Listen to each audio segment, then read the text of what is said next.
incomprehensible to me, says the head of, what's it called? Trout Unlimited. Fish and critter is in one sentence. That seemed strange to me. Fish and critter.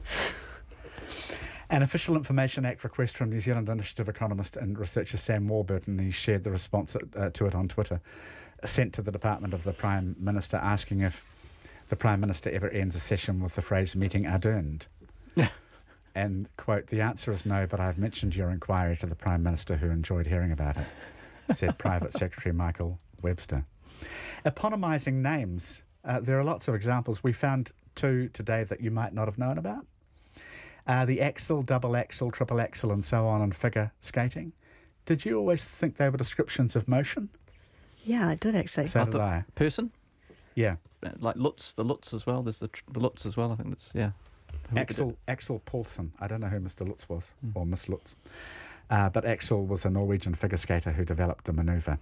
And the oft-mentioned algorithm. Yeah, that was interesting too. After Al-Khwarizmi, I don't think I've pronounced that right, the Iraqi mathematician who showed that any mathematical problem, no matter how difficult, could be solved if broken down into a series of smaller steps, i.e. an algorithm. It's interesting, isn't it? Mm. Before we go, this is not a news story, but the headlines this time around it sound more serious. And here's one of them. Women who use spray cleaners may as well smoke a pack a day. Why women have been singled out is because they seem to be more affected by the use. Women who and far more than men, women who regularly clean at home or professionally are damaging their lungs in a way comparable with heavy smoking. And this is from a new study out of Norway, but there have been similar studies reaching similar conclusions. And this time shampoo has been, I guess, shampoo, because of the headline it'll make, has been fingered as a culprit giving you potential lung damage. Do you worry about the cleaning products you use? I don't stay awake at night worrying, but yes, I do think about that. But when I read this, I thought, God, women just can't get a break, can they? No. A little damage to the airways day after day, year after year, and the amount of air women could forcibly exhale in tests declined faster in those who cleaned at home or professionally, and asthma was more prevalent. Cleaning's dangerous. My aunt told me yesterday she was vacuuming her house and she's knocked the modem out of use in her house, and so I have to go this afternoon for tech support. So Auntie Barbara, if you're listening, I'll be there with you shortly. So too much cleaning is dangerous. And if anyone knows how to get rid of teenager smell, if there's a product there that gets rid of teenager smell, I don't know of no product that can do it. No, so I don't think there's if anybody known knows, product. please let us know. The British Lung Association says people should use liquid cleaners instead of spray cleaners. So they're also, I don't know, it would seem sensible that cleaners are more pernicious than perfumes and shampoo. And I think we are cleaning obsessive. That's the thing. That's the import of this research, that we are now obsessed with what's wrong with a little dirt? Washing and cleaning in a way that we never have been before. Do you think that's true? Yeah, let's go back to, it was Quentin Crisp, wasn't it? He said that you just don't clean it all and that it will find eventually the dirt and everything will just find a natural level that you'll be able to cope with. That's what we should go back to. In California, they reckon university study indoor pollution is now 50-50 with outdoor pollution. That's a pretty frightening statistic. It is a frightening statistic. James Elliott, nice to have your company on the panel. Thank you, Jim. Thank you, Joanne. Stewart, you too. Yes, lovely to have some time with both of you. Thank you very much, everybody. We're back tomorrow, and Checkpoint coming right up.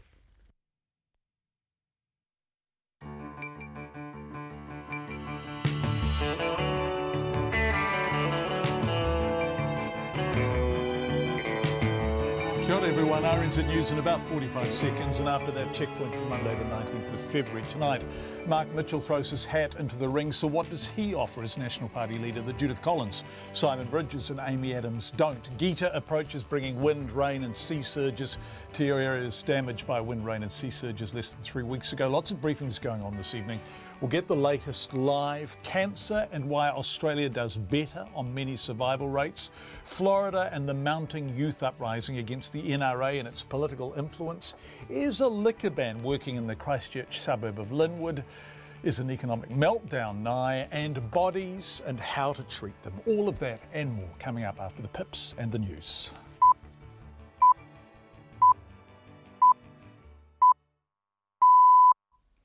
RN RNZ News at 5. Kia ora, good afternoon. Ko Katrina Batten tēnei.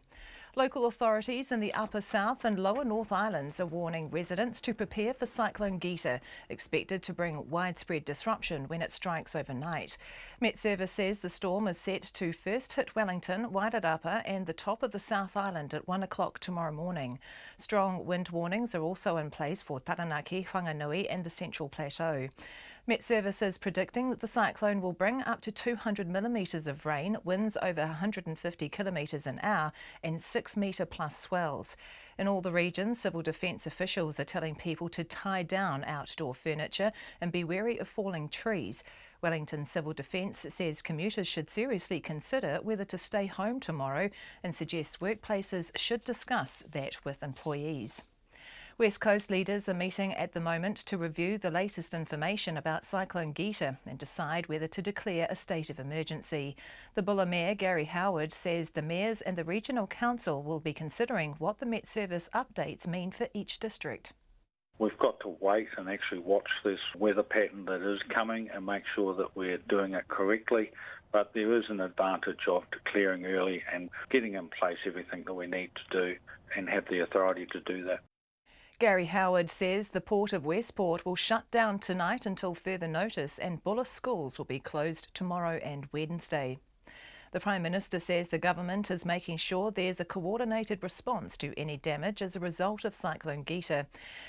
Jacinda Ardern says the government is tracking Gita's progress and trying to get a sense of its magnitude. My strong advice would be locally keep an eye out for the advisories coming out of Civil Defence and Met Service, and please take those advisories seriously and prepare as much as you're able. The Prime Minister Jacinda Ardern. Police in the far north have lifted a school lockdown and cordons in the beach community of Ahipara after shots were fired at a house. The nearby local primary school and a preschool went into lockdown as a precaution this morning after the shooting. The occupants escaped injury. Senior Sergeant Peter Robinson says the police now know who they're looking for and don't think he's a risk to the general public. Police do have knowledge of this individual. We don't suspect he poses a risk to any other members of the community. There was ongoing issues between he and the people in the address. Senior Sergeant Robinson says police are searching certain houses around Ahipara. He says the man they're looking for is of Māori descent, about 1.8 metres tall. Murder charges have been laid against the man accused of burning down a South Dunedin flat last month. The bodies of Anastasia Neve and David Clark were discovered in their Wesley Street flat on January the 22nd after flames tore through the flat early in the morning. Timothy Brown reports. A week after the discovery of the bodies, a 46-year-old was charged with arson. He now also faces 2 charges of murder. Police say the pair were dead before their flat was set alight. The accused man did not enter a plea in relation to the arson charge when he appeared in the Dunedin District Court last month, and he was granted interim name suppression. Detective Inspector Steve Wood says the man was formally charged with murder at Otago Corrections Facility today. He will appear in court tomorrow to face all 3 charges. This is Timothy Brown.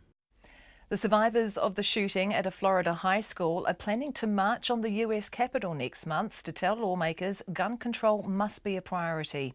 Meanwhile, the largest gun show in the state of Florida has kicked off just days after the massacre at Marjorie Stoneman Douglas High School, in which 17 people were killed.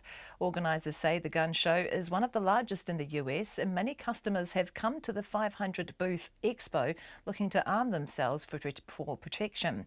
Show manager George Fernandez says he's expecting a huge turnout after the school shooting.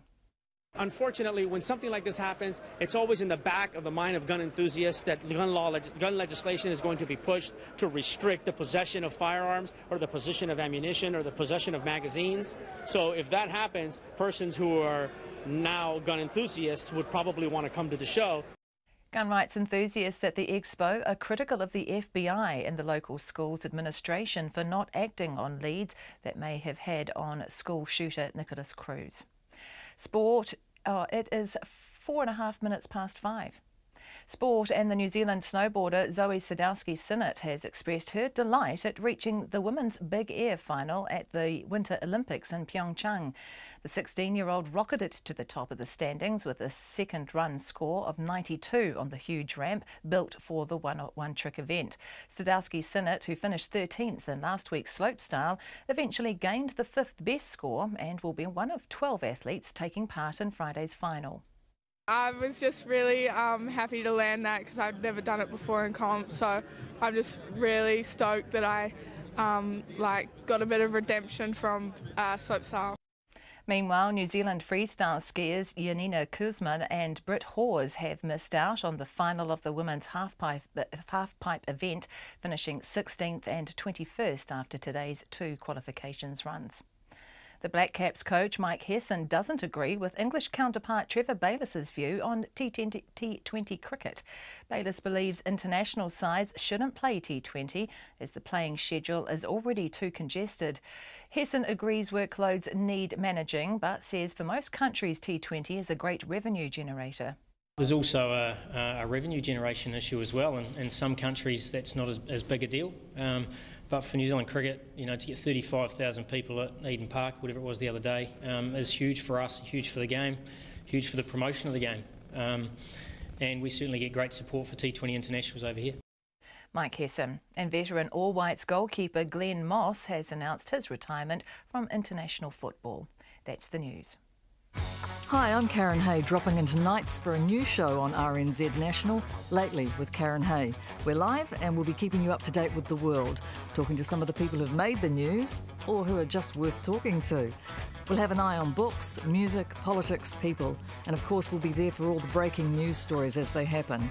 Lately with Karen Hay, the brief is live, late and loose. I'll try to be on time. Join me between 10 and 11 weeknights from tonight on RNZ National. Met Service weather through to midnight tomorrow. Cyclone Gita moves across New Zealand tomorrow, bringing severe gales and heavy rain to central parts of the country. So for Northland to Waitomo, including Coromandel Peninsula, Bay of Plenty, Taupo and Taumarunui, scattered showers, northerly gales tomorrow. Gisborne and Hawke's Bay, high cloud with a few spots of rain developing tomorrow morning. Taranaki to Wellington, including Taihape and Wairarapa, rain spreading south today and overnight with some heavy falls. Rain easing later tomorrow, gales tomorrow, possibly severe from Taranaki to Taihape. Nelson, Marlborough, Canterbury, Bulla and Westland, scattered rain developing later today, becoming persistent tomorrow with heavy falls. Southeast gales tomorrow, severe in exposed places. Otago, Fiordland and Southland, a few showers turning to rain tomorrow, and for the Chatham Islands, fine today, rain developing tomorrow morning. It's 8 minutes past 5 and you're listening to Checkpoint. Thanks very much indeed, Katrina Batten, and welcome back. Thank you. Coming up on the programme, Mark Mitchell on why he's serious and why he wants the job. He's the 4th candidate for the position of National Party leader. We will talk to Mark Mitchell in the not too distant future. But as we go to air tonight, West Coast leaders, civil defence personnel, Met Service forecasters and more meeting by phone to discuss what's approaching the country from the northwest. We know Gita's coming, of course, and there's now strong projections of where it will hit hardest. Under discussion as we go to air is what response can happen in advance. Schools have already been shut down in Bulla and travellers are being warned to expect significant disruptions as Gita hits New Zealand. A state of emergency may be declared before Gita hits in some areas. 24 to 48 hours of heavy rain and severe gales are being forecast, and some of that weather will hit the same areas hit by Cyclone Fahi only about 3 weeks ago. The worst affected areas are likely to be Taranaki, the Kapiti Coast, the Marlborough Sounds, Nelson, the West Coast, particularly the top half of the West Coast and the South Island, and the East Coast of the South Island, north of Canterbury. Here's Nikki Mando. About 30 surfers were in the waves off Fitzroy Beach on the Taranaki coast this afternoon, taking advantage of warmish waters and beautiful 3-metre waves. It could be the last surfing they get for a while. Cyclone Gita is expected to make landfall in Taranaki tonight, bringing heavy rain, winds of 150 to 200 kilometres an hour and 6-metre plus swells. and not just Taranaki. The latest Met Service forecasts show the cyclones arriving in a band from the west across the south of the North Island and the north of the South Island. Grey District Mayor Tony Cockshorn is expecting storm surges and more than 100 millimetres of rain overnight, and this in an area already struggling to clean up damage from Cyclone Fehi earlier this month. Closing the schools is definitely an option tomorrow. That is one thing we have to look at, because we don't want the kids to be trapped at the schools at 3 o'clock with high winds. In Marlborough, Civil Defence is asking campers, trampers and boaties to leave or find somewhere safe to hole up. The Sounds could see 30 millimetres of rain an hour at the height of the storm and winds of up to 130 kilometres an hour in exposed places. Heavy rain could cause slips, rapidly rising streams and rivers and flooding, with State Highways 6, 1 and 63 potentially affected, says Marlborough Civil Defence spokesman Glenn Walters. People need to keep an eye on rivers in particular, but also coastal areas. People shouldn't be out camping. People need to be aware that we expect some roads to potentially get flooded tomorrow, and people should limit their travel. Boaties should come ashore if they can, and they need to be aware of debris at sea over the next few days. Meanwhile, Met Service meteorologist Lisa Murray says there are things people can do to get prepared. It is important to have those gutters and drains cleared, to tie down the trampolines or anything that could potentially be a missile in really strong winds. And anything that could be blown around your garden, put it indoors. If you have animals in a paddock where it's prone to flooding, maybe consider moving them to higher ground. North Island Lines company Powerco is also hoping people will take extra care before the storm with anything that might damage power lines, taking garden furniture indoors and cutting branches that are near lines. Network Control General Manager Phil Marsh says trampolines are a particular problem. Things like trampolines that are fixed down can be lifted up, and because they're essentially like a big sail, they can hit the power lines. What that means is the power goes off and they act as a hazard for the system. Sometimes we've had trampolines actually bring power lines down, so that is a real hazard. Air New Zealand is already warning travellers to expect significant disruption to domestic and some international flights between tomorrow and Thursday. The Inter-Islander ferry says sailings will be rough tomorrow evening and Wednesday morning, but at this stage it isn't expecting to cancel services. For Checkpoint, Itamaki Makoro, ko Niki Mando aho. We're going to look at Cyclone Gita a bit tonight. A Met-Service briefing with officials is about to get underway in Wellington. Meteorologist Lisa Murray is at that briefing and she'll join us as soon as it's finished. Also tonight, the west coast, particularly the north of the west coast of the South Island, they have taken a pounding already, of course, from Cyclone Fehi, and there is real vulnerability in terms of sea surges there. We'll talk to Bulla District Mayor Gary Howard the moment he gets out of the briefing he is currently in. All of that ahead. 5:12 Thank you for being with us. A cancer patient who's working hard to fund a drug to stay alive says Australian cancer patients are better off, and experts agree. A new study shows Australia remains ahead of New Zealand on cancer survival. The Cancer Society says it means 2,500 New Zealanders would have survived or survived longer if they've lived across the ditch. Our health correspondent Karen Brown reports. 32-year-old Gisborne woman Jess Spence has a difficult-to-diagnose neuroendocrine cancer called NETs. It leaves her body riddled with cancer and aching until periodically she heads to a Melbourne clinic for a nuclear treatment known as peptide receptor radionuclide therapy, or PRRT. It's not funded here, and so far treatment in Australia has cost Jess $45,000, including flights. Jess adds she needs to save $750 a week for future treatment costs, scans and travel. So money runs out and I couldn't work. It would be a very compromising position to be in, but luckily when I am doing treatment I can work. The Concord 3 study published in The Lancet shows that both New Zealand and Australia are among the top 8 countries in the world in terms of 5-year survival for 18 different cancers. But a persistent gap between the Trans-Tasman neighbours on key cancers, including colon, rectal and lung cancer, shows no sign of diminishing. Jess Spence isn't surprised. You only have to step one foot inside the Peter Mac Centre in Melbourne to know that we're nowhere near where they are. I mean, they do have a bigger population, but they have the treatment that keeps people alive and pain-free. She says it's not good enough.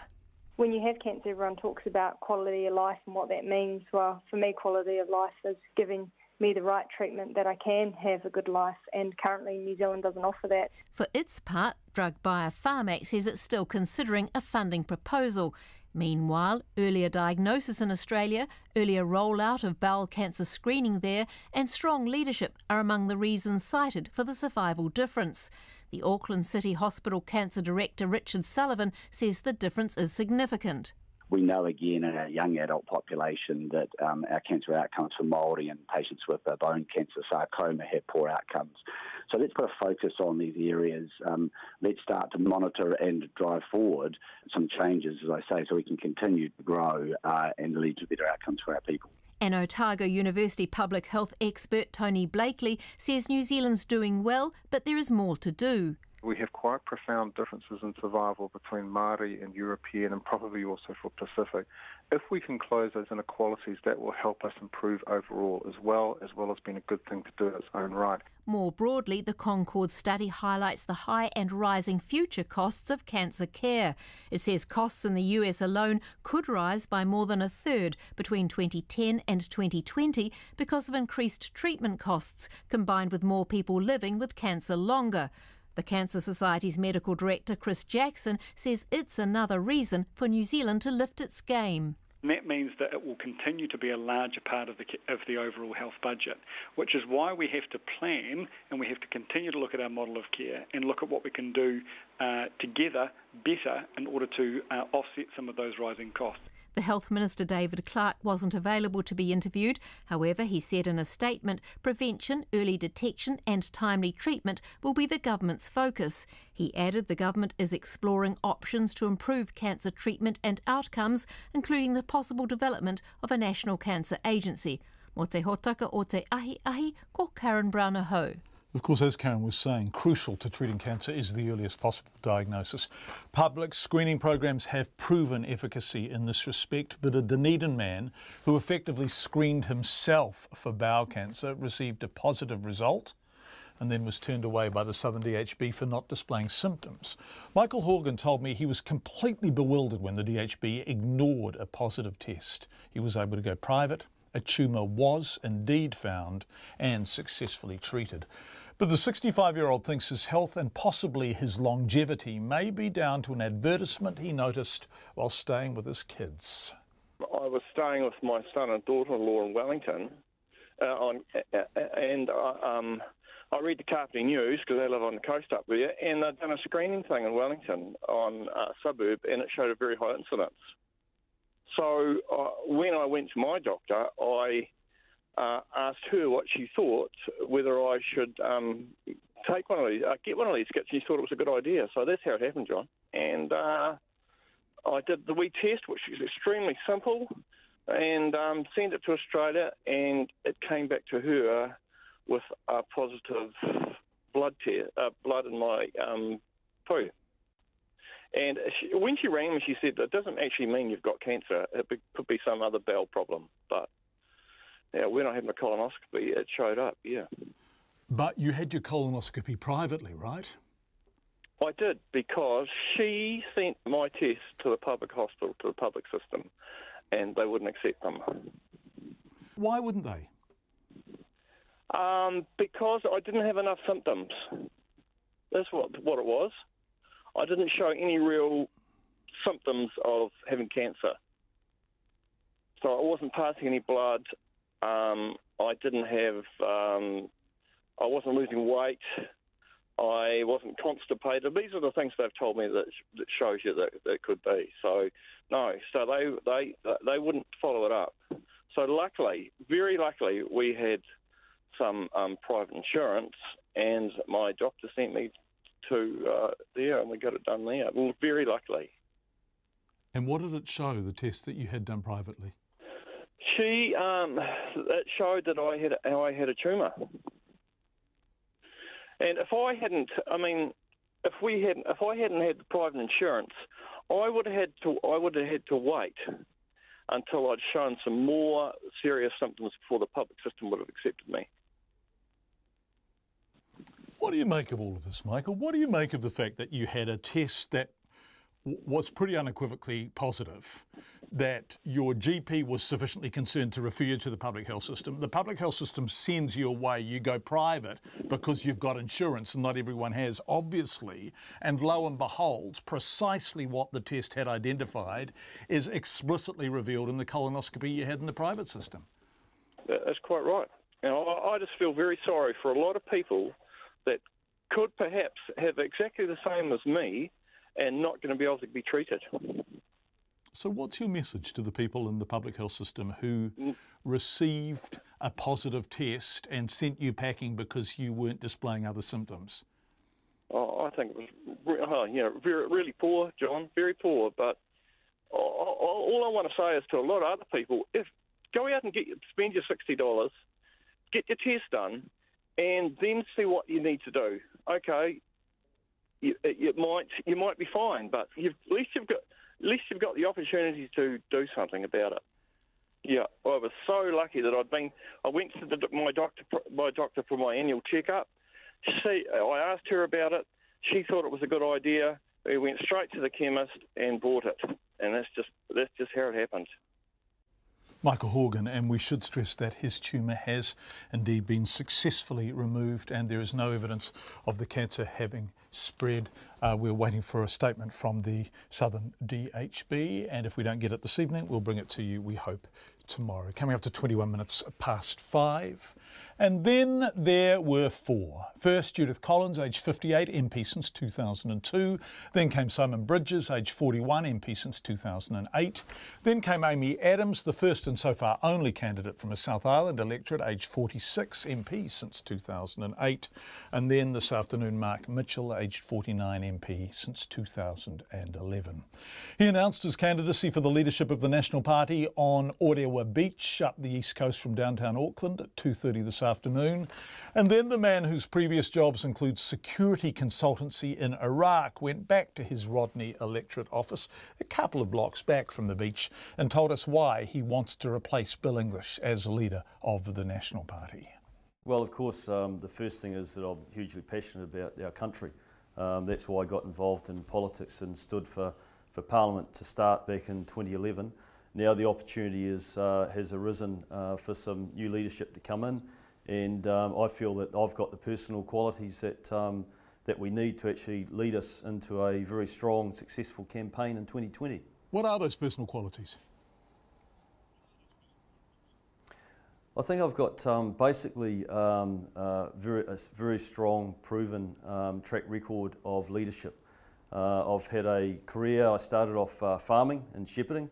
Then I went to the police. I've been obviously part of a big organisation, and then I was part of smaller teams, the police dog section and the armed defenders squad, where I had leadership roles. And then I went overseas and formed my own company, and it became a fairly successful global company. And you certainly need some pretty strong leadership qualities and capabilities to be able to achieve that. Since coming back in my own quiet way, I've gone on and provided support to our own leadership in the National Party, and certainly local leadership in my own electorate. You say in your own quiet way, is the problem that you've been simply too quiet, in that actually a lot of people don't even know who the hell you are? Yeah, well, that's a very good point, but the reality of it is, my role inside our caucus was actually not to be in the media or be drawing attention to myself. It was to support our leaders, to support the leader and the deputy leader and our leadership team in doing what they were doing. It wasn't my job to be out there creating a media profile for myself. You got a bit of media profile around dirty politics and your selection as the National Party candidate in Rodney in 2011. Nikki Hager suggested in Dirty Politics that you used Simon Lusk and Cameron Slater to discredit the people you were standing against for the nomination for Rodney. Did you? Yeah, well, it would have been nice for Ricky Hager to actually come and talk to me about that, because in his book he talked a bit about me, not much, but a little bit, without any supporting information, and he never actually once called me and said, "Hey, can I come and sit down with you and just clear up a few of these things?" And it would have been very easy. It would have taken a 10-minute conversation to do that. You said at the time, and I have the Rodney Times newspaper from August 24th, 2014, that you were going to sue him. MP considers legal action against Nicky Hager. Rodney MP Mark Mitchell is likely to take legal action over Nicky Hager's book, Dirty Politics. Did you take legal action? Well, you know, maybe I got a bit overexcited because, you know, I just felt that fundamentally there's a massive, you know, natural justice, a breach of natural justice, and so I had to learn that actually in politics you need a skin as thick as an elephant, and so I just decided to chalk it up for experience, not worry about it, move on. Was he right? Did you use Simon Lusk? I never used Simon Lusk nor Cameron Slater to go out and discredit anyone. The allegations that he made in his book were completely and totally false. And not once did he pick up the phone or come and try and talk to me or clear those matters up. And I guess people can come to their own conclusions about that and why he wouldn't do that. It's a fascinating contest, this one, isn't it? Because they're strong personalities. You are absolutely determined that you are a serious challenger. Judith Collins, well, no one's going to die wondering what she thinks. Simon Bridges, likewise. Amy Adams, perhaps somewhat more subtle, but still determined. What is it that you offer that the other three don't? Well, I'm only going to talk about myself, and I guess I'll just restate the fact that I feel that I've got basically a 25, 30-year track record of providing leadership, good, strong leadership, and I feel that it does take time to build those skills. You have to know how to get the best out of a team and how to actually create a strong team, and I think that I've definitely got those skills. You're quite conservative, aren't you? You voted against marriage equality. Is that the forward-looking face of a 21st century National Party? So how I approach conscience votes is that I go out to my electorate. So with the redefinition of marriage, when we voted on the changing the drinking age around alcohol, and we're going to have a vote coming up around euthanasia, what I do is I go out to my electorate and I poll them, and I'll hold public meetings and we'll get a debate going, and whatever the majority view in my electorate is, that's how I'll vote in Parliament, because everyone's got their own different views on it. I just feel actually that, that I need to seek a mandate from my electorate. The people that have actually voted for me and elected me to represent them in Wellington, I need to be sure that I'm representing the majority view, because there's always good healthy debate around these things, and it's actually a good process because it does get debate happening in the electorate. But ultimately, that vote is going to be completely aligned with what the majority view of my electorate is. Can we talk about some other issues? Climate change, increases in carbon dioxide and human-made emissions driving it. Do you believe that essentially climate change as we are experiencing it now is man-made? I think it would be naive to say that you know, the climate isn't affected by. There's definitely some things that are man-made, without a doubt. The broader issue, and obviously the conversation that's going on, is how we be responsible and how we address that. We've got a very, very good member of caucus now in our caucus, Todd Muller, who's working on developing a very strong, comprehensive policy for us to take forward. And of course, the broader caucus is a big part of that discussion and any decisions that are made. What would you most want to achieve if you became leader of the National Party and then possibly in 2020 Prime Minister? What would be most important to you? So firstly, of course, really when the decision's made, we're straight into campaign mode for 2020. Secondly, I'm really proud of where we are as a country. I think that we are the most beautiful country that's actually doing very well. I'm very worried, obviously, in terms of the government that we have now, that there's a big risk that we're going to start missing opportunities and losing opportunities. But I'm hugely optimistic for us in the future. The world has become globalised, and I did have my own business overseas for 10 years. During that time, I saw some great opportunities emerging for us as a country. Many of those haven't actually been capitalised on yet. So I think that there's still a lot more that we can do. And actually, I'm really excited. And you know, I've got 5 kids. They're going to have kids. I want to make New Zealand the best country in the world, the best country to raise your family, the safest country in the world, and for us to be outward looking and optimistic about what we can do. Mark Mitchell, one of 4 National Party MPs now vying for the position of leader to replace Bill English. 29 minutes past 5. We spoke about a briefing that was taking place where we've got Lisa Murray from the Met Service, a meteorologist. Of course, she's just finished this briefing with officials in Wellington about Tropical Cyclone Gita. And Lisa, you are there on the phone now. Thank you so much for joining us.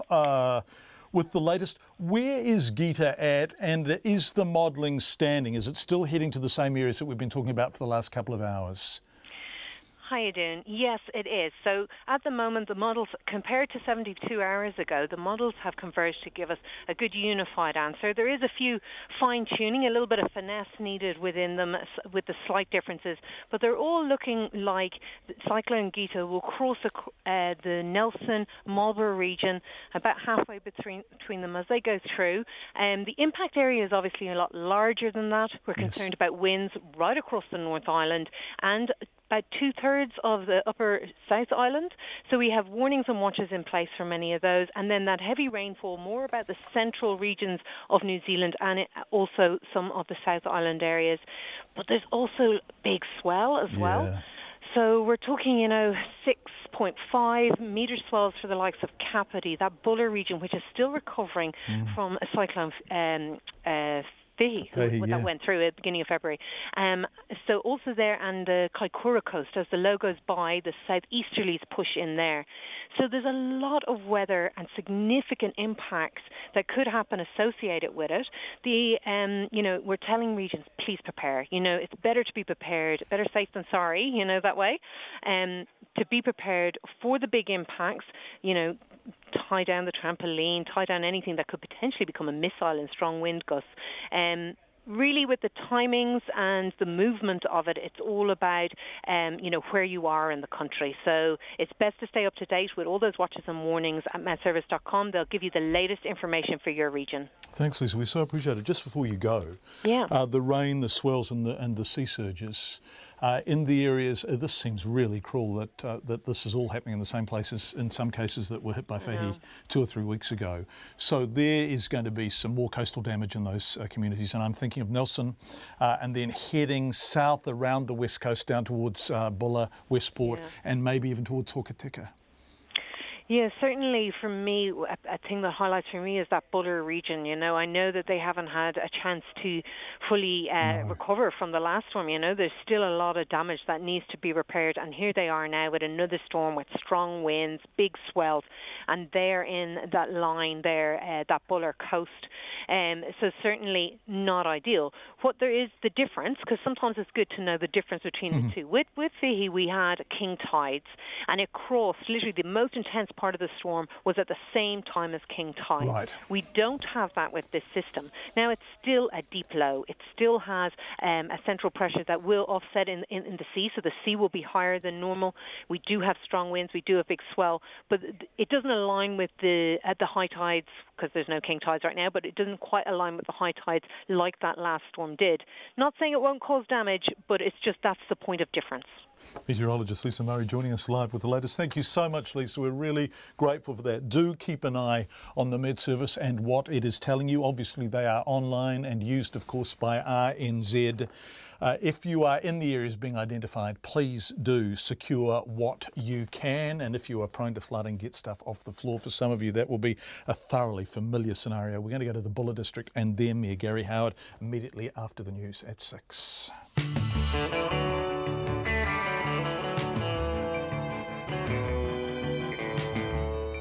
27 to 6. Thank you for being with us on Checkpoint. Coming up, a gourmet grocery store owned by struck-off real estate agent Aaron Drever has been placed in receivership. The hunt continues for a man who fired shots into a house in the far north township of Ahipara this morning, and students who survived last week's high school massacre in Florida announce a national march on Washington for gun control. They very much have the NRA in their sights. Don't forget, we'd love your feedback. You can text us on 2101. You can tweet us at Checkpoint RNZ, Facebook Checkpoint with John Campbell, or email checkpoint@radionz.co.nz. Nona back doing business with us this week out of the Auckland studio, but on the other side of me with the headlines, Katrina Batten. Local authorities in the the central third of the country are urging residents to prepare for widespread disruption when Cyclone Gita hits overnight. Met Service says the storm is expected to hit Wellington, Wairarapa and the top of the South Island at 1 o'clock tomorrow morning. Strong wind warnings are also in place for Taranaki, Whanganui and the Central Plateau. Met Service is predicting the cyclone will bring up to 200 millimetres of rain, winds over 150 kilometres an hour and 6 metre plus swells. People are being advised to tie down outdoor furniture and stay home if they can. The Bulla Mayor says a meeting of West Coast leaders taking place at the moment will consider what Met Service updates on Cyclone Gita mean for each district. Gary Howard says the mayors and regional council will then decide whether to declare a state of emergency. He says they have to wait to see what happens, but there is an advantage in being prepared. The Port of Westport will shut down tonight until further notice, and Bulla schools will be closed tomorrow and Wednesday. The National MP Mark Mitchell has joined the race for National Party leadership as the fourth contender. He confirmed his bid in his Rodney electorate north of Auckland this afternoon. The 49-year-old former police officer joins Simon Bridges, Amy Adams and Judith Collins. The caucus will vote for a new leader next Tuesday. Murder charges have been laid against the man accused of burning down a South Dunedin flat last month.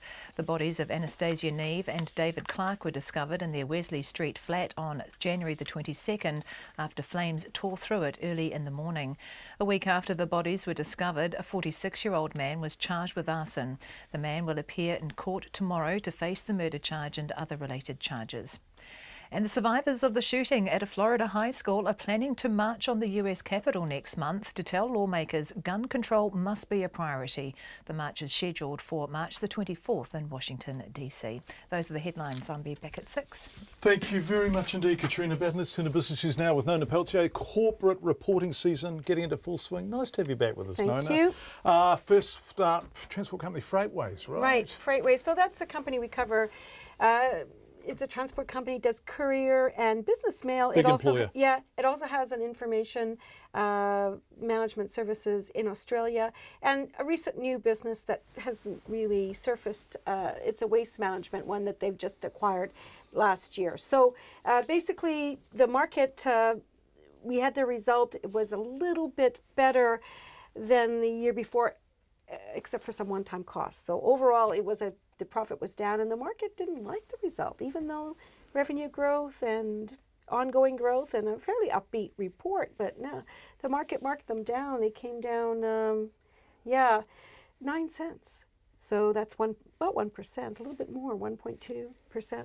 I thought they'd actually foreshadowed this. I thought they'd actually told us, maybe they told us revenue was good and profit wasn't as good. Well, the profit, because they're comparing it to a one-time payment they got the year before, but overall the market just doesn't see a lot of growth potential here. And the reason why is when you're delivering courier, post and those kinds of things, the margins are quite tight, the competition is heating up, and then there's always the extra cost at that last, or the last mile, they say, is what really costs an awful lot. So, delivering things, so I guess people are thinking the business doesn't have as much potential as the company does. Right, 1%. Nona, NZX2 today, right? Yeah, no, NZX has been has had some trouble, of course, because they've been restructuring. Yeah. Never mind, though, they did. Their profit was actually better. It was 14.8 million compared with last year's 9.2, so that's an improvement. Not a big result for a full year, though. And that company's going through a restructuring. They're hoping to get more listings. They really have underperformed. They're not hoping to get more listings. They're desperate to get more. As we speak, there's someone out on Queen Street with a sign, I reckon, a sandwich board saying, please list. Come here, list. Looking at restructuring the business and putting the investor, the customer first, and, just changing up their whole idea. And also putting the customer first. What were they doing previously? Such a novel thing. Well, it could be they were pretty, I don't know. That's what they were doing before. It wasn't working for them, whatever it was. Yeah, and if anyone's listening and feels like listening a company, NZX would love to hear from you. Yeah, well, actually, there are a few. I've talked to some folks, and it looks like there may be some additional listings this year. Well, they'll be delighted. They will be delighted. Right, so what did their share price do? Their share price actually was also down, but like only 1 cent. Right. So that's still 1%. So that's like $1.10. So 1 cent. I mean, the market wasn't thrilled. Let's just say. What about the market generally today? Well, overall we were down a little bit, which is a kind of a surprise because Asia's looking a little bit better, but we were only down 10 points, so that's not a lot, to 8,115. The U.S. market and the Chinese market are closed, so it's hard to say what's going to happen tomorrow. So it's President's Day in the States. Yes, and then the Chinese are having, I guess, their New Year holidays, so it's all good times around in some quarters. Yeah. And we won't be having such a good time. We'll see what happens with the market tomorrow with, anytime there's any kind of upset in weather and so on, it can reflect in the market.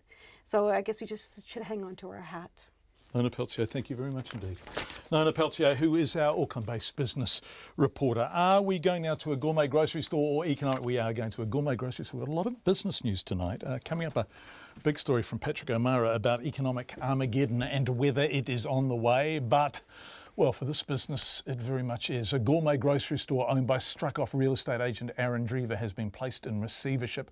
Mr Drever turned grocer in November last year, reopening a failed NOS store as the grocer's market. Mr Drever was stripped of his real estate licence in 2016 after he was found guilty of misconduct on 9 occasions over 5 years. In November, Mr Drever told us he had turned his life around, re-employed some former NOS staff and pledged on camera, and you will have heard or seen this if you are a regular listener or viewer, that if things turn sour, he would sell his house to pay his debt. He said that most unequivocally. Here he is speaking to our reporter Zach Fleming at the time. Yeah, we've cross-checked, double-checked, priced us, made sure we've got budgets, haven't made commitments we can't deliver.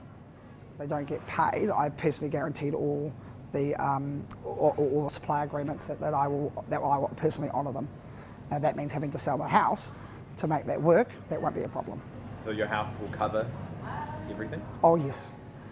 So absolutely no beating about the bush there. Aaron Drever talking to Zach Fleming. 3 months on, that promise is looking unlikely. Liquidator Damien Grant told me he appointed the receiver this afternoon with the business owing hundreds of thousands of dollars. The main business is one called Old Grocers Market Limited, and that's the business that's in receivership, and it owns the physical assets on site. And the person you sold the business to was Aaron Drever? He was, I sold it to a company, but Aaron was involved in the company, yes. Right, now Aaron has repeatedly told us and other people that he will put his house against the business's debts. Is that a meaningful reinsurance, do you think? Will you be able to get money from the house to repay people who are owed money? I guess I just refer back to my comment I made about John Denise. And your comment that you made about John Denise was that he didn't actually own a house. Yeah. Are you telling me Aaron Drever doesn't actually own a house?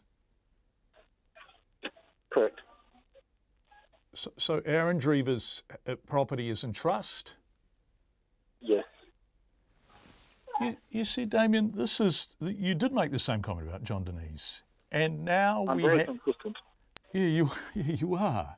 But your consistency is not problematic. It's their consistency that's problematic. People go round giving staff and suppliers assurances. I am good for this. And if the proverbial hits the fan, I have a property and I will stake what I owe you on that. Now, with John Denise and now Aaron Drever, those assurances are meaningless. Most assurances people provide in business, I think, I wouldn't go as far as meaningless, but it's not an uncommon statement for people to make. What is relevant is the binding undertakings that people provide when they provide security and other bits and pieces. So look, I can't really comment on what people say to the media. I mean, that's for other people to comment on. I mean, those are the things that they say and do, and that's up to them and how they want to deal with that. So this has only happened today, but do you have any sense of money being there? What sort of figure in the dollar are you expecting to see repaid, or is it too early to say?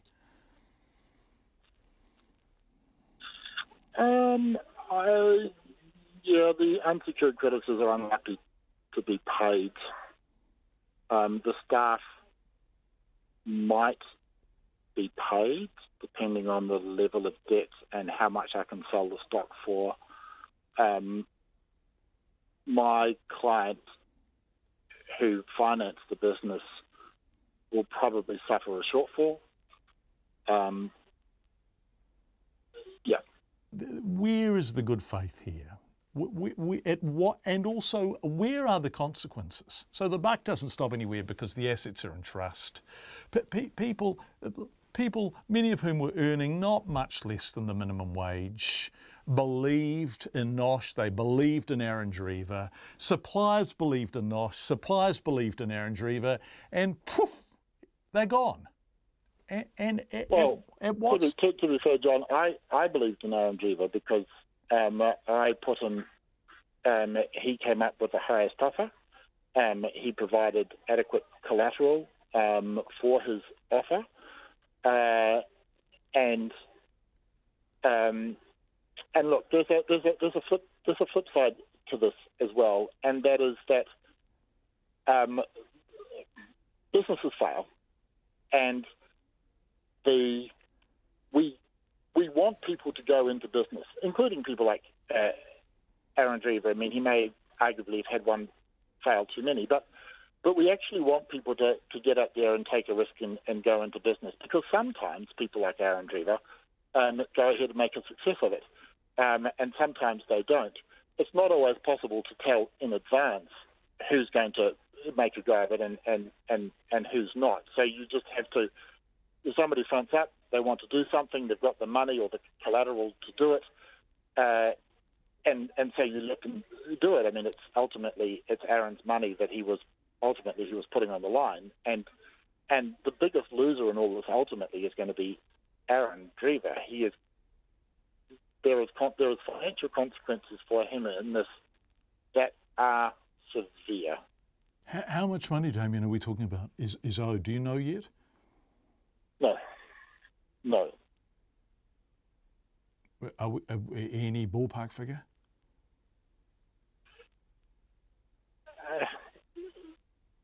It's not seven figures. So it's in the scale of the insolvency that we come across, it will be a small to medium one. It's not seven figures. But look, that's just on my impressions of dealing with this file since probably about Thursday last week. Liquidator Damien Grant talking to us earlier this afternoon. Grant White is one of dozens of suppliers and employees Checkpoint has spoken to over the past few weeks who say they're owed money by Arendreva. Mr White, the owner of Uniform supply store Logotech in Tauranga, is owed more than $3,000. He told Zach Fleming news of the receivership did not come as a surprise. I guess I'm more annoyed in principle, if you like. You know, I often go after people when they only owe us a few hundred, because I simply think people shouldn't get away with it. And that's what I think this time. You know, it's almost, the money's almost immaterial. So, yeah, I mean, he's not a very nice person. I think that sometimes people do get into trouble. You know, people make mistakes. Pretty clearly, he should never have started this business. He doesn't have the capability, you know, to manage probably any business, as far as I can see, but certainly one like this. And that happens, but, you know, be honest. Get help early. You know, talk to people who do know how to manage a business to see if they can help you get out of it. Talk to your bank. You know, don't just keep lying to people. Logotech business owner Grant White, Arendreva did not return our calls today. 12.5 minutes to 6. Are you prepared for the economic Armageddon? That is in quotation marks on my script. And if not, do you need to be? An Australian economist is warning the recent turmoil on global markets is just a sign of things to come, and a massive crisis is on the cards. It's one opinion, but some on this side of the ditch share those fears, arguing a day of reckoning is indeed coming. Our economics correspondent Patrick O'Mara went to find out if such gloomy talk is overblown, and if it's not, how people can protect themselves. To say that Australian economist and former political advisor John Adams is pessimistic about the prospects for the global economy is a bit of an understatement. He sees the massive sell-off of global stocks early this month, which saw American markets plunge 10% from recent highs, as the harbinger of an economic death spiral, eventually bringing about soaring interest rates, a collapse in share and house prices, higher unemployment, and widespread bankruptcies. New Zealand Company Director Simon Botherway says while it's an apocalyptic warning, it shouldn't be dismissed out of hand. I think that he points out a number of factors that suggest that we are in for some economic trouble, particularly debt levels. John Adams uses a number of financial and economic indicators to test the vulnerability of the global economy, including indebtedness, savings levels and house prices. With global debt at a record high $233 trillion and interest rates on the rise, Mr Botherway says a day of reckoning is due. Global debt at 325, 330% of global GDP is basically unprecedented, so we don't really know where that will end up, but there is economic precedent to suggest that those scenarios could be very bad.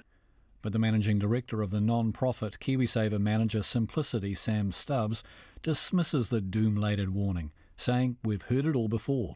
The people who are saying these things are the same people who are saying that the global financial crisis was the end of the world, and who fairly regularly predict that really bad times are just around the corner. New Zealand is vulnerable on some counts. House prices are considered severely unaffordable in many regions. The average household owes more than 1.5 times what they earn, an all-time high. But Sam Stubbs says that cannot be looked at in isolation. You have to look at people's ability to service that debt, and that is a function of how quickly is the economy growing, are wages going up, is there actually economic activity, which means people will be able to pay it off. The answer is actually yes. Globally, this is the first time in a very long time we've had all of the major economies actually growing. So there is greater activity, people are making more money, paying more taxes. That also means governments can afford more debt too. Stock markets have already regained some of their composure since the recent plunges. However, with the prospect of higher interest rates dampening returns from stocks, Massey University's banking expert David Tripe says further volatility is expected and investors should beware.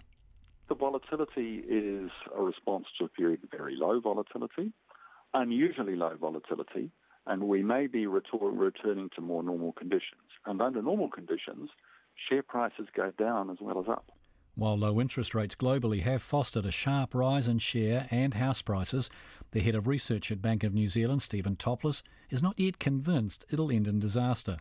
And Mr Topless says New Zealand is in much better shape to cope than most countries, with a growing economy underpinned by robust construction activity, record tourism and rising dairy prices. And additionally, if things did go really wrong, we've got a lot of fiscal flexibility because our government books are in pretty good order, and we've got a lot of central bank flexibility because we still have some of the highest interest rates on the planet, and we've never used quantitative easing. So I'm an optimist for New Zealand in a relative sense, notwithstanding that if things go nasty, we'll suffer in some way or another. Financial columnist and author Mary Holm warns people to think twice about taking on more debt or risky investments. She says a prudent approach should be taken, even for those in long-term investment vehicles like KiwiSaver. If that does make you worry a lot, then that's a signal to perhaps move to a lower risk KiwiSaver fund, knowing that it'll be less volatile, it'll probably also grow less over the years, but it's not worth losing sleep over it. Mary Holm cautions that if people do move to a lower risk fund, they should stick with that decision and ride out any further turmoil. For Checkpoint, Patrick O'Mara. Students who survived the high school shooting in Parkland, Florida, have announced a national march on Washington calling for gun control. The students have rapidly become some of the youngest and loudest activists for gun control, cutting through the usual political fog around the issue. The March for Our Lives campaign hopes to influence those in Washington, but there are plans for other protests across the United States. The ABC's Angus Randall has this report. It's been only 4 days since Cameron Caskey survived a shooting at his school. The 17-year-old has rapidly become one of the youngest and loudest activists for gun control. People keep asking us, what about the Stoneman Douglas shooting is going to be different? Because this has happened before and change hasn't come. This is it. People are saying that it's not time to talk about gun control, and we can respect that. Here's the time. March 24th, in every single city, we are going to be marching together as students begging for our lives. This isn't about the GOP, this isn't about the Democrats, this is about the adults. We feel neglected, And at this point, you're either with us or against us. The March for Our Lives campaign hopes to influence those in Washington, but there are plans for other protests across the country. Fellow student David Hogg is determined to make this shooting a turning point in America's gun debate. And this event happened on Valentine's Day. So many people lost loved ones. Our community and our nation have taken too many bullets to the heart, and now is the time for us to stand up. So I will not feel safe going back to school until reasonable mental health care legislation and gun control legislation is passed.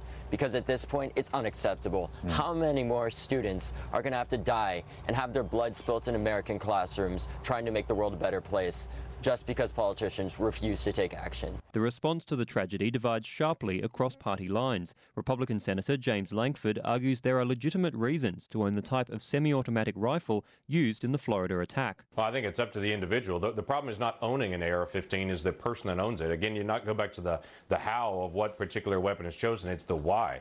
I have individuals in my neighborhood that own an AR-15. That doesn't make it a dangerous neighborhood or them dangerous individuals. It's the individual themselves. Becomes the issue, not the weapon that they're holding. While left-wing Senator Bernie Sanders has rubbished claims the AR-15 can be used for hunting. I believe that we should not be selling assault weapons in this country. These weapons are not for hunting. They are for killing human beings. These are military weapons. I do not know why we have 5 million of them running around the United States. Many of the 17 victims of the Florida shooting are being buried today. Student Emma Gonzalez hopes the deaths of her classmates will change the way Americans view gun rights organisation, the National Rifle Association. We want to have conversations with President Donald Trump, Senator Marco Rubio, and Governor Rick Scott about the fact that they are being supported by the NRA. And we want to give them the opportunity to be on the right side of this. Florida student Emma Gonzalez. How would you feel if tissue samples from your loved one's body turned up unexpectedly at the front door via courier? That was the case for one whānau who've welcomed the government's decision to endorse recommendations to improve how tūpāpaku, or bodies, are accessed and managed. Some Māori have been deeply hurt by insensitive handling of the bodies of whānau, including testing carried out during autopsies. They now want the government to endorse cultural considerations around how coronial services manage bodies and when those services are put in place. Te Mana Korehi reporter John Boynton has more. Cheeky, loved life to the fullest, always had lots of jokes for people. Yeah, just a lover of life, really. Didn't like too much dramas, just wanted people to have a good time. John Tamanui died suddenly in 2013 from a heart attack. It came as a terrible shock to his sister, Audrey Tamanui Nunn. And because it was unexpected, an autopsy was undertaken, a foreign and confusing process for his whānau. When asked what questions we do have from the coroner's office, you don't know what questions to ask. Then to find that they'd taken body fluids and tissues after the fact, that was upsetting. Audrey says the family's grief and confusion was compounded by a delivery several months after. His tissue samples were returned by a courier and left on the doorstep of his widow's home. There needs to be more cultural sensitivities, more cultural education around those matters. It's not about the amount that's taken. Those things are important to us. Ms Tamanui Nunn presented a submission to the Māori Affairs Select Committee about their difficulties with coronial services. She feels her brother would have wanted his whānau to ensure no one else was treated like that. He was always a supporter of, doing things right and doing things to ensure whānau was safe. He'd be very proud. I know he would be. And the government listened, this month accepting a number of recommendations from the committee about the management of tūpāpaku. This includes creating a national standard for tūpāpaku that supports tikanga Māori and the expectations of other cultures in New Zealand. For Albert Sadler, who helps to return tūpāpaku to whānau in Northland, the changes have been a long time coming. He wants bodies to be returned to whānau faster. Some of our whānau are left without their loved one for quite a number of days, which in tikanga is very much inappropriate. Albert Sadler understands the need to carry out autopsies, but feels Māori tikanga isn't being followed. He says many whānau aren't even aware that organs, tissue and bodily fluids have been taken for testing by the coroner. They've been through the grieving process and buried their loved one. Somebody knocked on doors, accused your relative's brain or something like that. For me, it's really quite disgusting if they do that.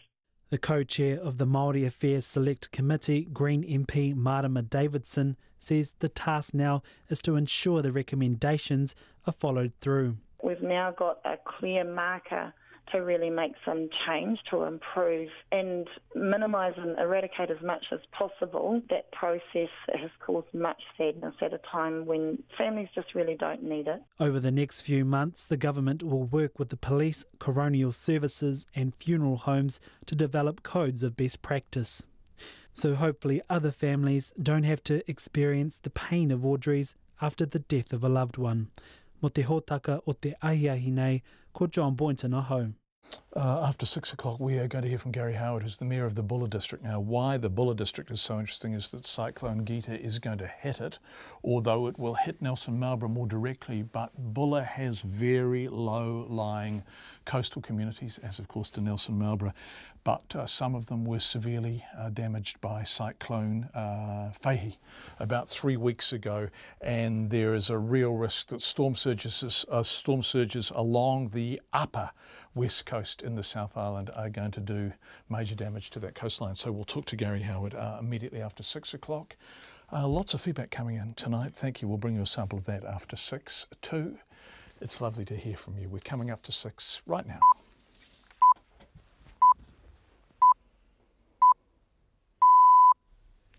RNZ News at 6. Ngā mihi nui, good evening. Ko Katrina Batten aho.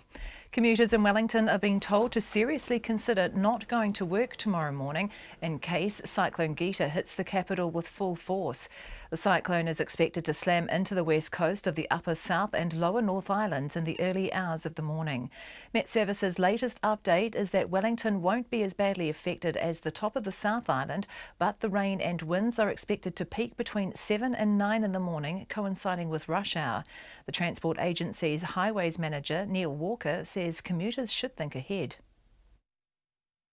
The general message is that you probably need to think about your travel plans. If you can avoid travel, it's actually a good thing. While we think that the majority of the issue is going to be in the top of the South Island, we would still say just be prepared in case there's some road closures. Neil Walker, Metlink, says at this stage trains and buses will run according to schedule tomorrow. The Nelson and Tasman areas are likely to be the worst affected by the storm. A Ruby Bay resident whose home was flooded in Cyclone Feihi less than 3 weeks ago says people are nervous. Karen Holland says some of her neighbours lost everything in the last storm. She says the community has been busy today sandbagging homes.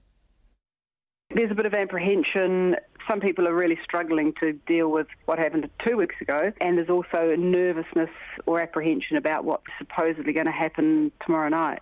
A Ruby Bay resident, Karen Holland. The National MP, Mark Mitchell, is now the fourth contender in the contest for the National Party leadership. He confirmed his bid in his Rodney electorate north of Auckland this afternoon. Here's our political editor, Jane Patterson.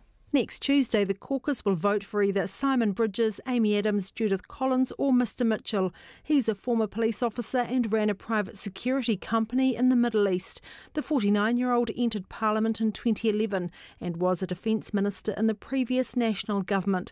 Mr Mitchell says if he does not win, he's not interested in going for deputy. And he says he would not have put his name forward if he did not believe he had strong support within the caucus. He says he was approached by some colleagues about 3 weeks ago about going for the leadership before Bill English resigned. From Parliament, Jane Patterson. The first Pacific woman to be an Auckland Super City councillor has been elected in the Maunga Kia Tamaki ward. Josephine Bartley, whose parents are from Samoa, won the seat left vacant when Denise Lee was elected to Parliament. Ms Bartley beat her nearest rival by almost 1,500 votes, and she says she'll do her best to represent the diverse needs of her community. And she says it's a huge privilege.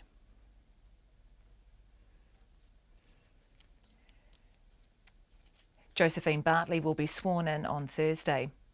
The jury in the High Court trial of 2 men accused of the manslaughter of 4 people after allegedly car racing near Hamilton in 2016 has retired for the night and will resume deliberations tomorrow morning. Dylan Cossey and Stephen Jones each face 4 manslaughter charges and charges of racing and failing to stop to ascertain if anyone was injured. Stephen Jones also faces a charge of perverting the course of justice by editing a video shot in the car Mr. Cossey was driving. The 4 people who died were in a second car that the Crown says the 2 accused were racing. That car lost control and crashed into a van. Consumer New Zealand wants law changes to ensure all sunscreen producers meet the Australian and New Zealand standard. Tests by the consumer watchdog found the level of sun protection on the labels of Johnson & Johnson sunscreens weren't as high as claimed. Today, Johnson & Johnson has announced it will only sell sunscreen that meets the official standard. A Consumer New Zealand spokesperson, Belinda Castles, says the rules in New Zealand on sunblocks are too loose. They don't need to be tested, they don't need to meet any particular standard at all, and it's just not good enough because we're finding every time we test sunscreens either products that don't meet their claims or they're only providing low protection, so at high time mandatory standard comes into play. Belinda Castles from Consumer New Zealand. The Department of Conservation says an albatross chick has died at the Otago Peninsula colony after it was attacked by its mother. It says the chick was one of only 16 to hatch this year out of 29 fertile eggs after an unusually hot summer put the birds under stress. Fly strike has also claimed the life of another chick. Rangers are giving extra food to the birds and using a sprinkler system to keep them cool. It's 6:05. Sport. The England cricket coach Trevor Bayliss wants 2020 internationals abolished, but New Zealand's Mike Hesson says that would damage the game. The England side beat New Zealand by 2 runs in Hamilton last night, but fell short of qualifying for the Tri-Series final against Australia due to an inferior net run rate. The comments by Trevor Bayliss also come in the context of a gruelling summer, which has fuelled concerns about the international schedule. But the Black Caps coach Mike Hesson says T20 cricket is an important revenue earner for the smaller nations and insists T20 internationals are meaningful to the players. The New Zealand snowboarder Zoe Sadowski-Synnott says her rivals inspired her to a place in the women's big final at the Winter Olympics in Pyeongchang. The 16-year-old nailed a second-run qualification score of 92 this afternoon on the huge man-made ramp built for the one-trick event. It comes after Sadowski-Synnott finished in a disappointing 13th in last week's slopestyle event, and she told Sky Sport she had to quickly put that behind her. At all the trainings, everyone has just been going really hard, and it's caused me to go really hard too. So, yeah, after slopestyle, I was a bit bummed, but you've got to put it in the past because it is the past now. Zoe Sadowski-Synnott is one of 12 athletes to advance to Friday's snowboard big air final. And cyclist Jason Christie has confirmed he'll appeal his non-selection in the New Zealand team for April's Commonwealth Games. Christie beat a field containing several World Tour riders to win his second National Road Championships title in Napier last month, but was not one of the 4 riders named at the weekend to contest the men's road race at the Gold Coast Games. That's the news. Tonight on Nights we have a window on the world of Madeha Al-Ajroush, the Saudi feminist who battled 30 years to win women the right to drive. Next stop, swimming pools. Karen Hay makes her debut on Lately, and I speak with Putty Lancaster and Arashaya Scotney about their work to bring the lives of millennial Māori to the stage. It's all on Nights with me, Brian Crump, after the news at 7 on RNZ National. Met Service weather through to midnight tomorrow. Cyclone Gita moves across New Zealand tomorrow, bringing severe gales and heavy rain to central parts of the country. So for Northland to Waitomo, including Coromandel Peninsula, Bay of Plenty, Taupo and Taumaranui, scattered showers and northerly gales tomorrow.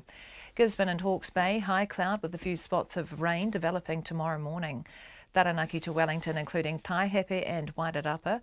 Rain spreading south today and overnight with some heavy falls. Rain easing later tomorrow. Gales tomorrow, possibly severe from Taranaki to Taihape.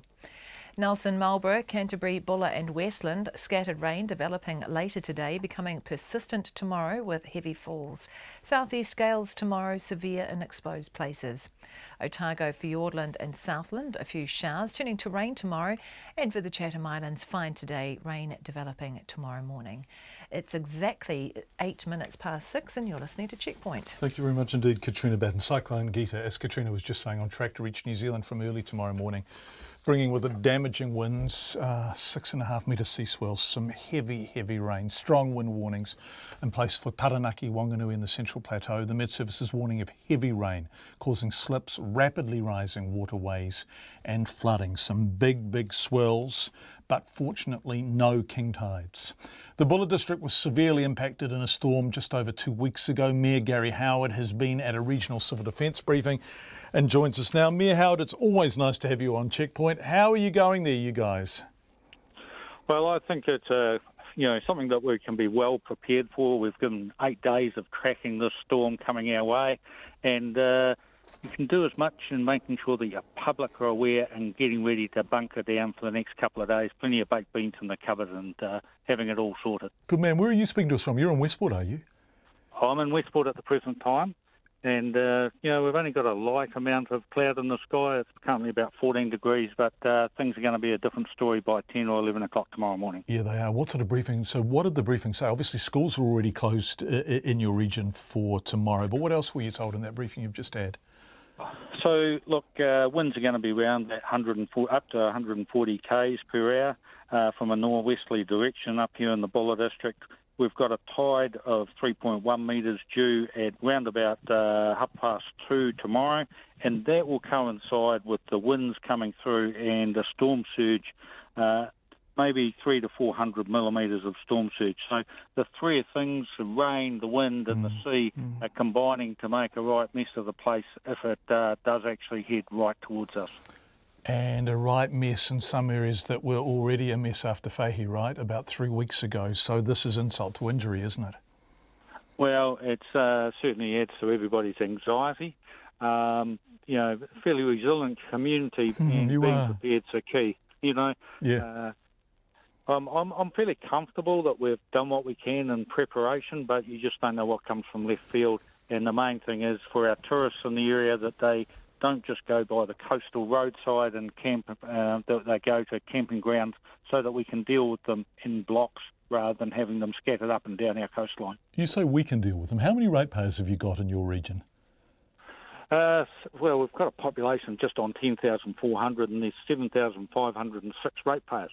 Okay, and how big is your region? 85,000 square kilometres and 87% national park. Okay, so at some stage, in terms of that sea, which is eating away at the coastline, and so many of your communities are coastal and your main road is coastal, at some stage actually you're going to need some help from the taxpayer, aren't you, to protect you against the predations of the Tasman, particularly as we get more and more of these weather events with the storm surges, the sea surges that accompany them. We've got to have that discussion. It's got to be a nationwide discussion, and these small communities can't afford the protection themselves. It's part of the environment, it's part of their heritage and where they live and enjoy living. We need to try and actually protect them as best as possible. Gary Howard, you take care of yourselves and your community tomorrow, and we'll talk to you on Checkpoint tomorrow night, by which time we hope the worst of it has passed. Gary Howard, who is the Mayor of the Buller District. So, of course, Westland District to the north, that is Hokitika, Bruce Smith, the Mayor there, then Gary Cockshaw, Greymouth, and then Buller District Westlands to the south, Buller up the north of the west coast. Then you go round the corner and you drop into Nelson. And Tasman, Marlborough, they are mopping up after that big storm Cyclone Fahey just 3 weeks ago, to the huge storm surge from ex-tropical Cyclone Fahey damaged homes, businesses, roads, low-lying coastal areas throughout Tasman, Golden Bay. Nelson, some wonderful buildings damaged or lost on the waterfront in Nelson. Our Nelson reporter Tracy Neal caught up with some of those, picking up the pieces in the worst affected areas as they brace themselves for the next onslaught.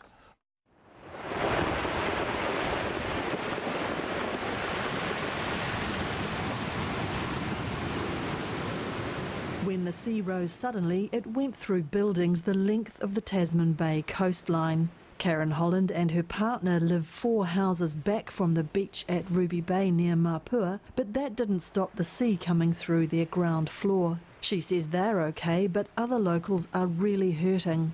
I think there were some very emotional people. There was a public meeting in Mapua last week with the council and the civil defence, and there are some people that are really hurting. They're really struggling. They feel like they've lost everything, and they are really struggling, yeah.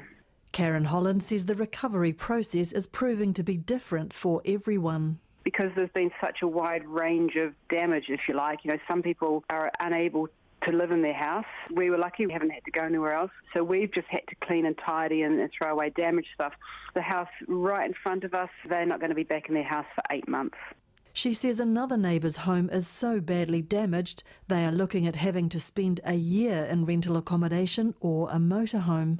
The Tasman District Council says it's been in touch with more than 100 households in the Ruby Bay and Mapua area in the wake of ex-tropical cyclone Feihi. Spokesman Chris Choate says they are conscious of the fact the damage was more than just physical. People were quite shocked. We're talking about people's houses and lives that were put into disarray. And with the impending further cyclone, we felt it important to be in touch with them to help in any way we can. Further east in Nelson, the repairs to homes, heritage buildings and highways are cranking up. In Monaco, a quiet, low-lying coastal suburb, the sea gates across people's homes weren't nearly enough to hold out the storm surge. Resident Jane Marie Holmes says it was a major event for the neighbourhood and one that's becoming a bit too familiar. After the last storm, there was lots of cleaning companies coming down, obviously doing carpets and things like that. Most people are just realising, well, we live by the sea, so just push up your sleeves and get on with it, really. Along the Nelson City waterfront, repairs have started on 2 heritage buildings almost wiped out by the ocean swells. The owner of the Boatshed Cafe, Zviki Eshet, has announced the building will be repaired after it looked like it was gone for good. Further along the road, the Boathouse public venue is set to swing again once it's been repaired. Manager Ali Howard says the priority has been on urgent work to secure the 1906 wooden building and meetings with insurers and contractors. And we hope to start work properly on the rebuild within the next week or so. As for the next 48 hours, we've got a little meeting today as well to just, we've secured the building as much as we can just to make sure there's no further damage from Cyclone Gita. The Transport Agency says repairs to State Highway 6 Rocks Road along the Nelson waterfront are expected to cost around $600,000 and could take until the end of March to finish. It says work has already ramped up to repair the footpath and seawall to minimise any further potential for damage from the expected arrival of Cyclone Gita. In Nelson for Checkpoint, Tracy Neal. That's Tracy, of course. Last time when she was covering Cyclone Feihi, the car she was in was hit by a fallen tree. She will be on duty out in the elements again tomorrow, 16 minutes past 6. The hunt continues for a man who fired shots into a house in the Far North township of Ahipara this morning. But children at the local primary school and a preschool have been allowed to go home. Both went into lockdown after a man fired into a nearby house in Takehe Street just before 11 a.m. The Armed Defender Squad had set up cordons and told people to stay inside, and the Police Eagle helicopter, which had to do a bit of a trek to get there, has been circling the beach all day. Senior Sergeant Peter Robinson says police now believe the man is not a danger to the general public. And to be fair, on the information we had, it was the school and daycare were in close proximity to where the event happened, but it was more of a precaution to lock it down than any particular threat that this individual posed to that school. So what's happened to the people in the house? Are they under police guard at the moment? No, they're assisting police with inquiries. They're in a place of safety. We're just going through a search phase, trying to locate him. If people in the area do see anything suspicious, see someone that's out of place, see someone hanging around their property that they don't know, get to a place of safety, call 111, and the police will follow up in respect to that. Can you describe the man or name him? We can't name him. He's described as a male of Māori descent. He's aged in his 40s, medium build, approximately 6 foot tall. And Senior Sergeant Peter Robinson from Kirikiri Police, although this is Ahipara on the other side of the island we are talking about. The swan that stopped peak hour Auckland traffic this morning has had to be put down because it was chronically diseased. Motorists almost came to a standstill as they tried not to harm the bird on the northern motorway just after the Greville Road exit heading south. But as Jessie Chang reports, that was unfortunately the bird's swan song. It seemed like a happy ending for the swan, who was moved safely to the left shoulder of the motorway by the police. Constable Clay McCarthy says he got the call at about 7:15 this morning that a bird was blocking traffic. I came across it and tried to shoo it away, but it wouldn't go away, and so I had to cause it to move over to the left-hand side using my car. It was a bit grumpy with me, but it was fine. It was injured. It had been bleeding. But let me pick it up, so it wasn't too bad. Clay McCarthy says this isn't the first time he's had to shoo a swan off the road. And unfortunately, in his line of work, he has to deal with his fair share of roadkill. I've had run-ins with another swan a couple of years ago, so I know what they're like. I'm glad the swan's okay. I don't like picking up the dead ones. Clay McCarthy says while the swan did snarl up traffic, motorists were understanding. A staff member from Auckland Zoo happened to be on the motorway and offered to take the swan to a vet. The zoo's veterinary services manager, Dr. James Chatterton, says an inspection showed the bird was extremely weak and chronically diseased, and that's probably why it wasn't able to get off the motorway by itself. Dr. Chatterton says the kindest and only option for the swan was to euthanise it. In Auckland for Checkpoint, Jessie Chang Tierney.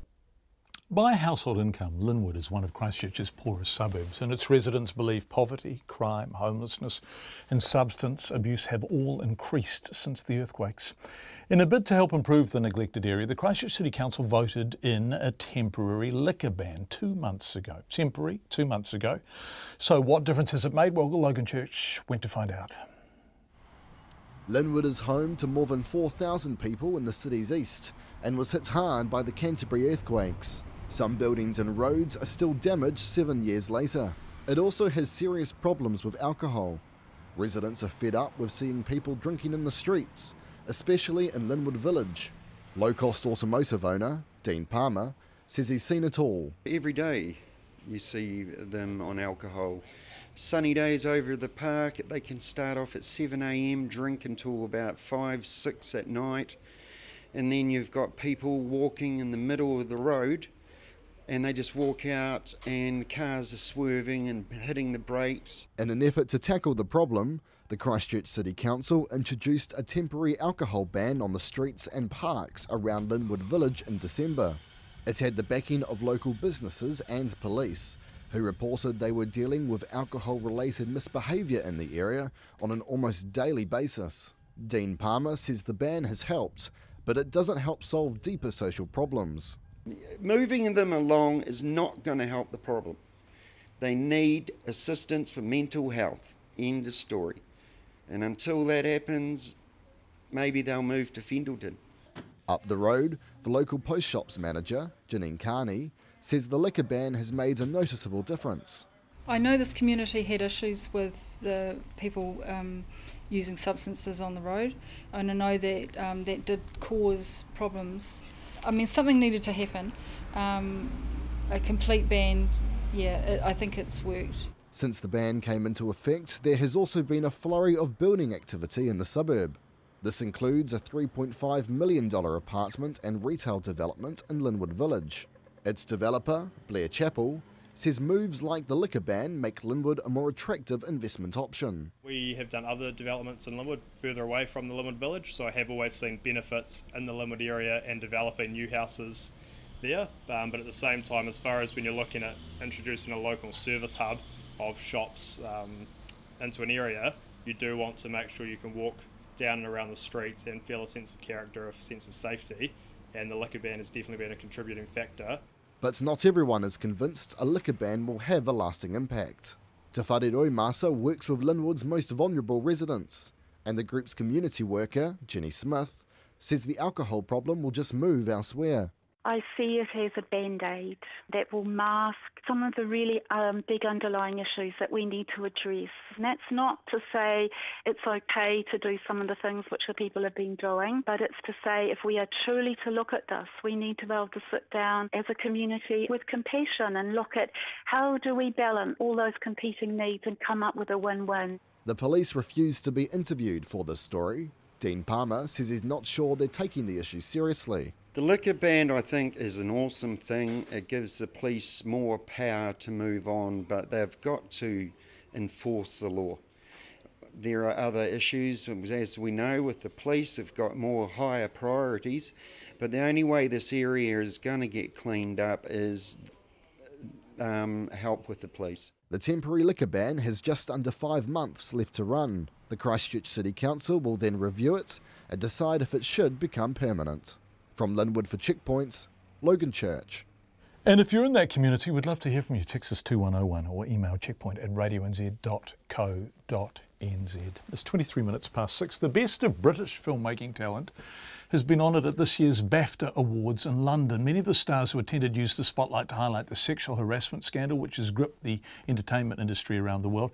The big winner of the night was 3 Billboards Outside Ebbing, Missouri, which won in no less than 5 categories. Obviously, it is set in a fictional US town, but the director is very British. The BBC's Will Gombeth reports from the Royal Albert Hall. The BAFTAs 2018, part award ceremony, part platform for protest. The Wear Something Black dress code represents a collective stand against harassment and inequality in the workplace. There's definitely a different feel to the BAFTAs this year. Yes, people are still coming to celebrate filmmaking at its finest, but it is a more sombre, serious mood with the Time's Up campaign, and it does change the emphasis of the awards tonight. It's not just a case of who will win what, but who will say what, who will capture the mood and the spirit of these times, in the way maybe Oprah Winfrey did at the Golden Globes. The answer turned out to be the winner of the Leading Actress Award, Frances McDormand, who gave a mischievous, witty, potent acceptance speech. I have a little trouble with compliance.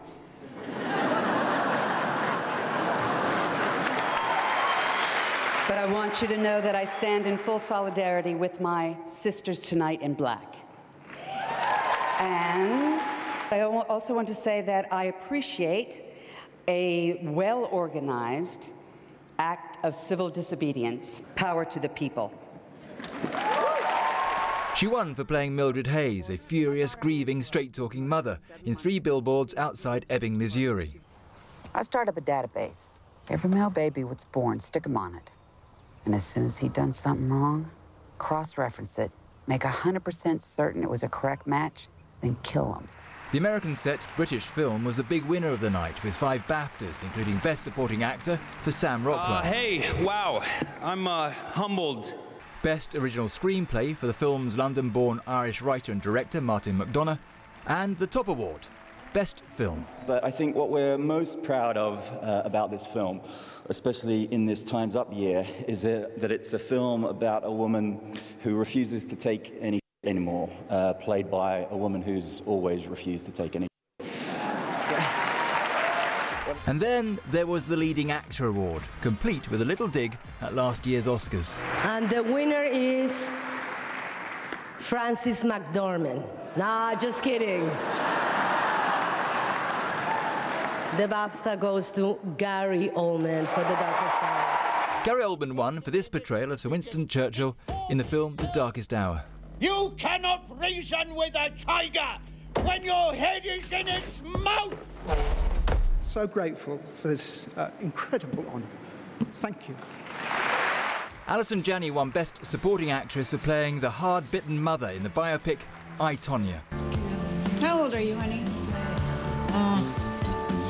She's a soft 4. Guillermo del Toro won Best Director for his amphibian fantasy film The Shape of Water on what was a slightly disappointing night for this hotly tipped movie. Maybe it'll be a different story at the Oscars in a fortnight's time. That's Will Gompez with that report. I'm really interested to hear what you think of those movies. 3 Billboards Outside Ebbing, Missouri. I'm not a film critic, I'm not Simon Morris. I thought it was mixed, wonderful and funny in parts and kind of weirdly awry in other parts, particularly the issue of race relations and the treatment of African Americans in those communities, which was barely acknowledged even as a subtext. Anyway, lots of feedback coming in tonight. Hi John, that Mark Mitchell is perfect for National's leadership role. He evaded your questions, had no idea what he wanted to achieve for New Zealand, never mentioned groups other than the National Caucus, his National Party voters. Another pale, wishy-washy male out of touch with what New Zealand needs now, re the future political leadership. Jacinda has no worries if he gets selected, says Lynn. Hello, John. Reading out the ages of the National Party leadership contenders as you did a short time ago, ages 41 to 58. Good grief, aren't they old?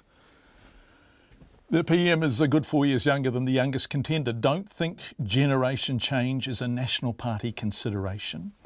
A leader needs to be able to speak without erring and umming. The impression that gives is of an indecisive leader. Rachel, National Party supporter. Mark Mitchell, oh dear, says Sue. Thank you for your feedback.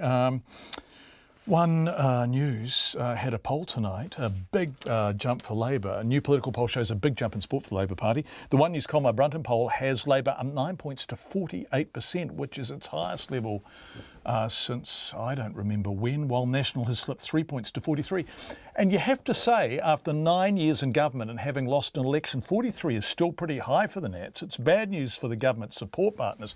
If you add 48 and 43, you get 91, which means everyone else is being squeezed like an orange. The Greens down 2 points to 5, at least at the margin of, at least at the MMP margin. New Zealand First down 2 to 3%, which means if an election was held tomorrow, they wouldn't be back. Although obviously Winston would do whatever was required.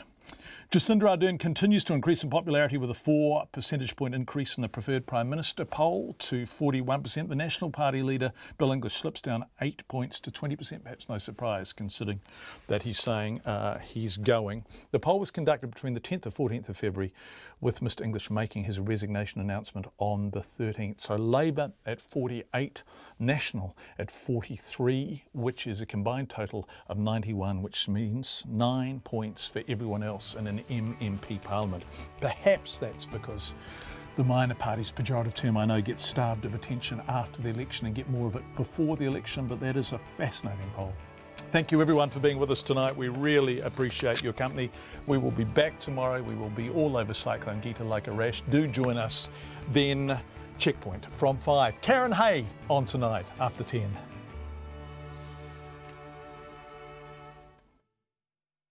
RNZ News headlines at 6:30. Workers in Wellington are being urged to consider staying home tomorrow, with the worst of Gita expected to hit during the morning rush hour. Coastal residents in the Nelson and Tasman areas are nervously battening down. Gita is expected to hit them hardest just 3 weeks after another destructive storm. Mark Mitchell is the fourth hopeful to toss his hat into the ring for the national leadership, and Josephine Bartley becomes the first Pacifica woman to be elected to Auckland's Super City Council. Our next news and weather is at 7. I'm Catherine Ryan. I just want to make sure you've all heard about the new RNZ app. My favourite app. It's got all RNZ's great radio and features completely ad-free. It's intuitive, it's really easy to use. Get the app by going to rnz.co.nz/listen/app and clicking on the link to the App Store or Google Play Store.